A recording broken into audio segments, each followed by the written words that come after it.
कैसा हो कि अगर बंद दरवाजे खुलना शुरू हो जाएं, यानी कि किस्मत के दरवाजे, और जो पैसा रुक रहा था वो आना शुरू हो जाए, अपॉर्चुनिटीज आपको ढूंढना शुरू हो जाएं और लोग आपकी वैल्यू को पहचानना शुरू हो जाएं। जून 2026 कुछ ऐसा ही देखने को मिलेगा, क्योंकि 8 जून को वीनस ट्रांजिट कर रहा है कैंसर में जुपिटर के साथ। और यहाँ पे वीनस अपनी एनर्जीज बदलना शुरू करता है। तो सिर्फ लव लाइफ नहीं, पैसा, कंफर्ट, लग्जरी, रिलेशनशिप्स और लाइफ की क्वालिटी इम्प्रूव होना शुरू होगी। लेकिन इस बार कहानी थोड़ी अलग होगी, क्योंकि जैसे मैंने आपको बताया कि वीनस को यहाँ पे सपोर्ट मिल रही है जुपिटर की। इसलिए जो ग्रोथ की रफ्तार होगी वो तेज़ होगी। कुछ लोगों के लिए नए रास्ते खुलना शुरू होंगे, वहीं कुछ लोगों को अपनी प्रायोरिटीज़ और रिलेशनशिप को दोबारा देखना पड़ेगा, जायज़ा लेना पड़ेगा, इंट्रोस्पेक्शंस करनी पड़ेंगी। तो सवाल ये है कि क्या आप उन लकी राशियों में से हैं, ज़ोडिएक्स में से हैं या बुर्जों में से हैं जिनके लिए ये ट्रांज़िट पैसा, प्यार और नई अपॉर्चुनिटीज़ लेकर आ रहा है? तो हम इसमें देखेंगे कि आपके लिए क्या लेकर आ रहा है, आपका घर कौन-सा है, आपकी कुंडली का कौन-सा घर एक्टिव हो रहा है, क्या थीम एक्टिवेट हो रहा है, कैसे आप लोगों को अपॉर्च्युनिटीज़ मिल सकती हैं और कैसे आप इस चीज़ से फ़ायदा उठा सकते हैं, इस ट्रांज़िट से फ़ायदा उठा सकते हैं। तो आइए वीडियो को शुरू करते हैं, लेकिन सिर्फ एक चीज़ कहना चाहूँगा कि हमारी फ़ीस हमने आप लोगों के कहने पर 50% ऑफ कर दी है। तो जल्द से जल्द अगर आप लोग अपॉइंटमेंट लेना चाहते हैं, तो व्हाट्सएप का नंबर आपकी स्क्रीन पर आ रहा होगा, अभी मैसेज करके आप लोग अपना अपॉइंटमेंट बुक करवाइए।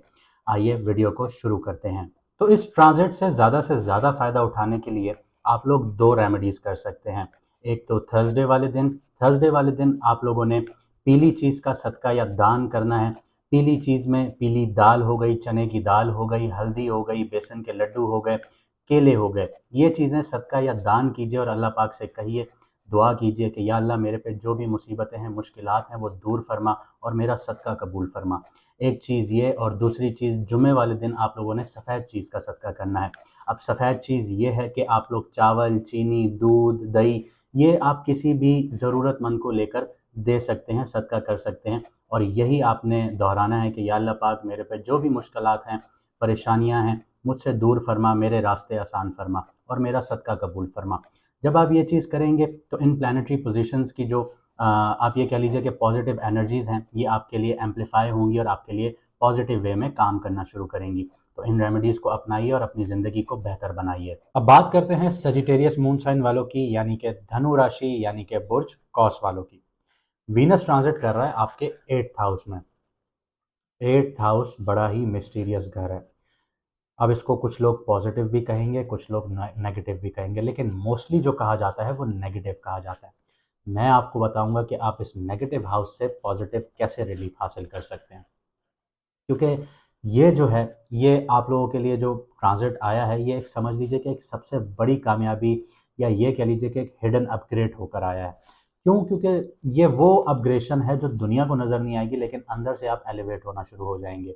और जून का महीना जो है ये इसी तरह से आपके लिए साबित होगा, क्योंकि आप लोग ढैया ऑफिशियली फेस कर रहे हैं, जो कि आपके घर के सुकून को, आपकी माँ के साथ आपके ताल्लुकात, आपकी मदर के साथ जो आपके ताल्लुकात हैं, उनको डैमेज कर रहा होगा, उनकी हेल्थ को डैमेज कर रहा होगा, घर के एक्सपेंसेस बढ़ा रहा होगा, घर से रिलेटेड प्रॉपर्टी से रिलेटेड आप लोगों के मैटर्स चल रहे होंगे, सेल परचेज़ के, रेनोवेशंस के। अगर ये सारी चीज़ें नहीं हैं, किराए के घर पे आप लोग रह रहे हैं, तो आपके एक्सपेंसेस बढ़ रहे होंगे।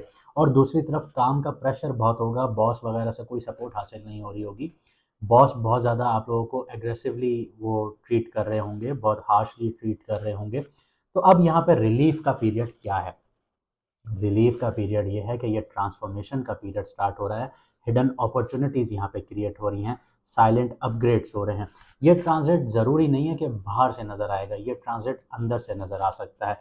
इस लेकिन बहुत कम लोग इस चीज़ को एक्सेप्ट करते हैं कि हमें अंदर से ट्रांसफॉर्मेशन चाहिए। जब तक अंदर से ट्रांसफॉर्म नहीं होंगे, बाहर से वो ट्रांसफॉर्मेशन आपको कोई भी काम नहीं आएगी। तो यहाँ पे आपकी पुरानी सोच टूटेगी, पुरानी थिंकिंग ख़त्म होगी।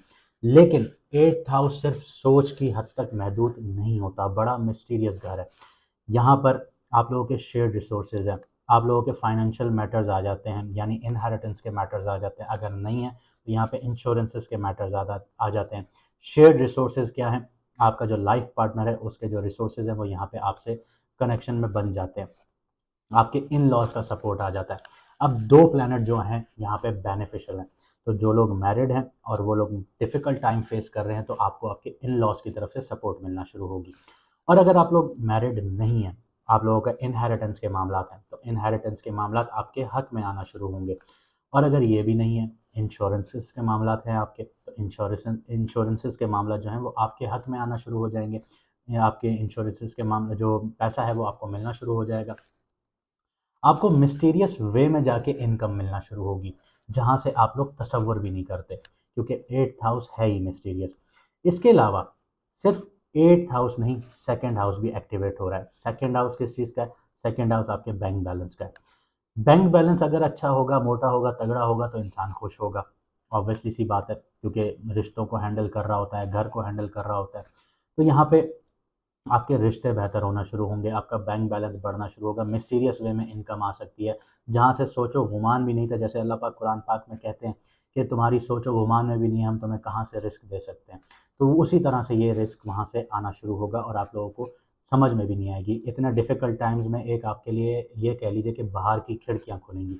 तो ये वो खिड़की है जहाँ से आपके पास पैसा आना शुरू होगा। इसके अलावा याद रखिएगा कि आपका सेकंड हाउस जो है वो आपके अल्फाज़ों का घर है, आपके लफ्ज़ों के चुनाव का घर है।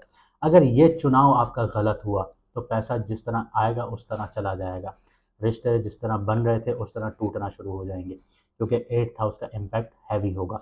और दूसरी चीज़ ये कि 8th हाउस को अगर आपने पॉजिटिवली यहाँ पे यूटिलाइज़ करना है तो आप लोगों ने ये समझना है कि 8th हाउस में रिसर्च है, इंजीनियरिंग है। अगर आप इंजीनियरिंग के प्रोफेशन में हैं तो आपने पॉजिटिवली अपना 8th हाउस एक्टिव किया हुआ है, जिसकी वजह से आपकी ज़िंदगी अब आगे बढ़ना शुरू होगी और आप लोगों को यहाँ पे मौके मिलेंगे। आप लोग अगर रिसर्च जैसी फील्ड्स में हैं, आप लोग अगर सर्जन हैं, तो तब भी आप लोगों को यहाँ पे बहुत ज़्यादा फ़ायदा हासिल होगा। फ़ायदा हासिल करना कैसे है?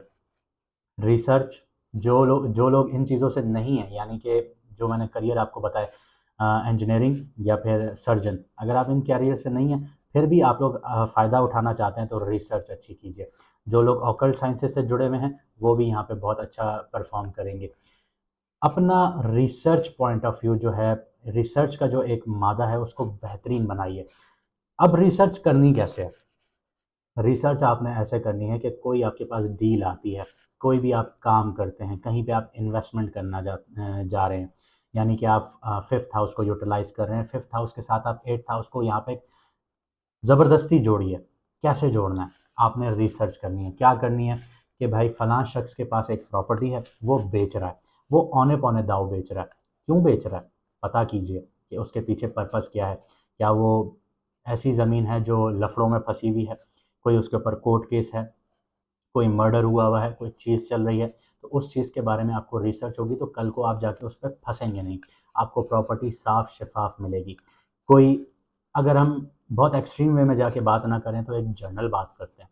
कोई अपना घर बेच रहा है, औने-पौने दाँव बेच रहा है। क्यों बेच रहा है? घर में कोई मसला तो नहीं है, जिन्नात तो नहीं है, कोई बैड इन्फ्लुएंस तो नहीं है, कोई यहाँ पे मर्डर तो नहीं हुआ, कोई यहाँ पे लीकेज का मसला तो नहीं है, वाटर डैमेज तो नहीं है।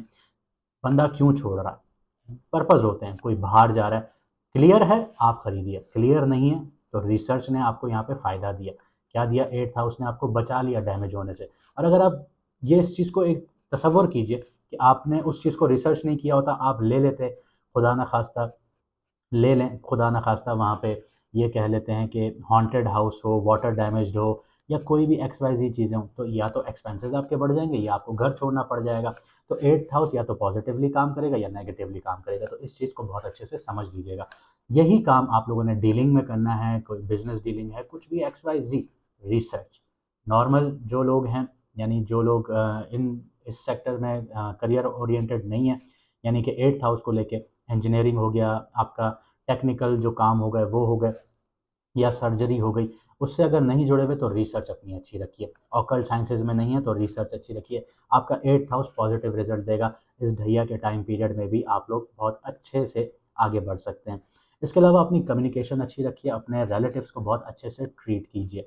अगर ये 2 काम करेंगे तो आपका जो 8th हाउस में बैठा जुपिटर है और वीनस है, ये आपको पॉज़िटिवली सपोर्ट करेंगे और आगे बढ़ने में मदद करेंगे। आपके करियर में भी, आपकी घर की लाइफ में भी बैलेंस होगा जब आपके अल्फाजों का चुनाव अच्छा होगा। उम्मीद करता हूँ आपको वीडियो पसंद आई होगी और आप लोग अपनी वेल बीइंग पर, अपनी ज़िंदगी को बेहतर बनाने पर काम करेंगे। मुझे दीजिए यहाँ से इजाज़त, मिलते हैं अगली वीडियो में सितारों के सफ़र पर।